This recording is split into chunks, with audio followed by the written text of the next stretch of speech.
Bakar sudah mempunyai 40.000 dirham, semuanya disumbangkan uang.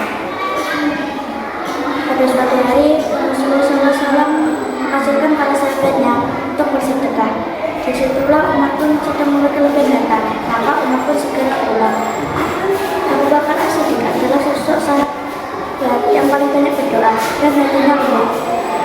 Beliau manusia terbaik setelah Rasulullah SAW. Dari sekian banyak sahabat, dialah yang ditunjuk Rasulullah SAW untuk menggantikan beliau yang sedang sakit.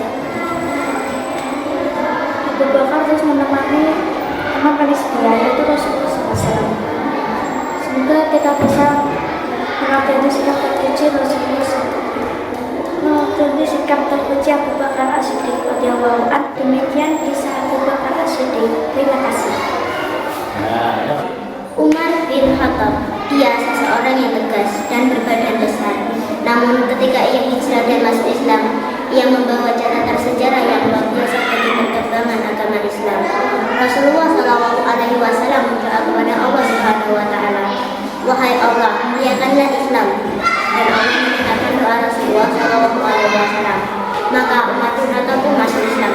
Umar bin Khattab adalah orang yang tegas, kasar, keras, dan sangat pemberani. Umar bin Khattab ketika memiliki suatu keinginan pasti akan menjadi dan terwujud.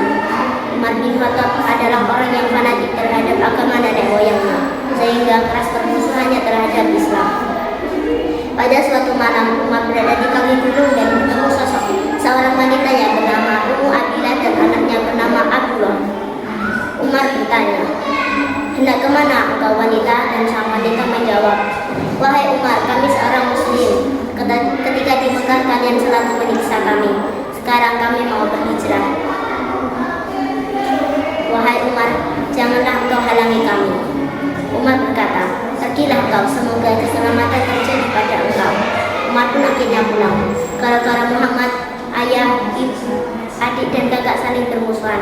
Dan gara-gara Muhammad, ada seorang wanita yang malam-malam mau berhijrah. Maka hari ini aku akan membunuh Muhammad. Begitu kata Umar bin Khattab. Maka dengan pakaian perangnya dan pedang yang siap terlulus, ia berjalan tergesa-gesa menuju rumah Nabi Muhammad SAW. Ketika di tengah perjalanannya, ia bertemu Naim bin Abdullah. Naim adalah seorang muslim. Naim bertanya, "Wahai Umar, hendak kemana wahai engkau Umar?" Dan Umar menjawab, "Aku hendak membunuh Muhammad." "Tenang, kau lihat dulu adikmu Fatimah, bahwa adikmu juga seorang muslim." Umar pun marah. Lalu Umar pergi ke rumah adiknya Fatimah dan mendengar Fatimah sedang membaca ayat suci Al-Quran. Umar mengetuk pintu dan mendobrak pintu dengan paksa. Umar bertanya, "Apa yang kalian baca?" Sa'id dan Fatimah awalnya menyembunyikan hal tersebut.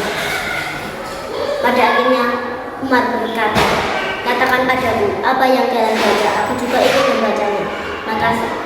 Maka Umar bin Khattab pun memukul Sa'id, memukul Fatimah, sehingga berdarahlah pelipis dan bibir mereka. Fatimah pun menangis. Umar pun tak tega melihat adiknya. Umar berkata, "Demi Raja Mu'izza, aku berjanji tidak melakukan apa-apa terhadap ayat-ayat tersebut." Sekarang katakan padaku, apa yang kalian baca? Sa'id dan Fatimah menyuruh Umar mandi terlebih dahulu karena Umar tidak suci, tidak berhak memegang sebuah mushaf yang suci. Maka Umar akhirnya mandi dan membaca surah Toha. Ketika Umar membaca surah Toha, alangkah agung dan mulianya kalimatnya. Dan apa yang dikatakan Umar? "Tunjukkan aku menuju Muhammad." Maka Sa'id mengantarkan Umar, dan Umar pun akhirnya di rumah Nabi Muhammad SAW. Hamzah mengira Umar akan mencelakai Nabi Muhammad Hamzah mengira Umar akan mencelakai Rasulullah SAW. Namun Rasul berkata, "Hamzah, sembunyilah di kamar, biar aku yang bertemu Umar bin Khattab." Lalu Rasul memegang pundak dan digoncang-goncang. Umar, wahai hari ini saatnya engkau masuk ke Islam, wahai Umar.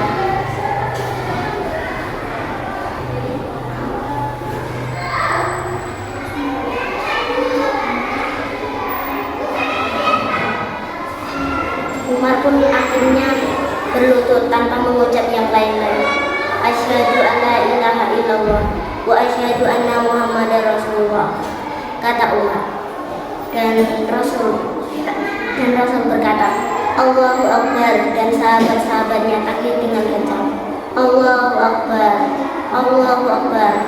Islam dimuliakan oleh Umar bin Khattab. Demikian kisah Umar bin Khattab. Terima kasih. Utsman bin Affan berasal dari klan Umayyah yang terkenal kaya dan terkemuka. Meskipun memiliki kekayaan yang melimpah, Utsman memiliki sifat yang rendah hati dan sederhana. Selain itu, beliau juga sangat dermawan dan ringan banget dalam membantu sesama. Contoh kedermawanan Utsman adalah ia tidak segan-segan memberikan bantuan untuk keperluan pasukan yang akan berangkat berperang. Ia juga mengendalikan pasukan dengan 940 ekor unta dan 60 ekor kuda.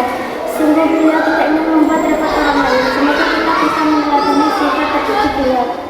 Demikian kisah dari Utsman bin Affan. Terima kasih. Ali bin Abi Thalib adalah putra dari Abu Thalib paman Rasulullah. Jadi Ali merupakan sepupu dari Rasulullah. Ali lahir dan tumbuh di keluarga yang mulia dan penuh kasih sayang. Ketika anak Islam wafat, Abu Thalib lah yang bersedia merawat dan membesarkan Rasulullah. Hubungan antara Rasulullah dengan paman dan ibunya memang sangat baik. Ketika Ali berusia 10 tahun, ia berkunjung ke rumah Rasulullah tepat ketika dia sedang melaksanakan sholat. Saat itu berita tentang kenabian Rasulullah belum tersebar.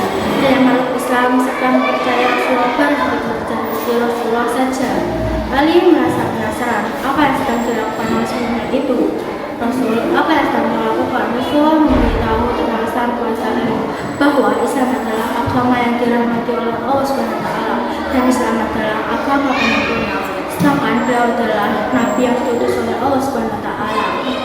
Rasulullah mengajak Ali untuk memilih Islam. Namun Ali berkata, sesungguhnya agama ini belum pernah aku dengar sama sekali. Karena itu aku harus berunding dengan ayahku.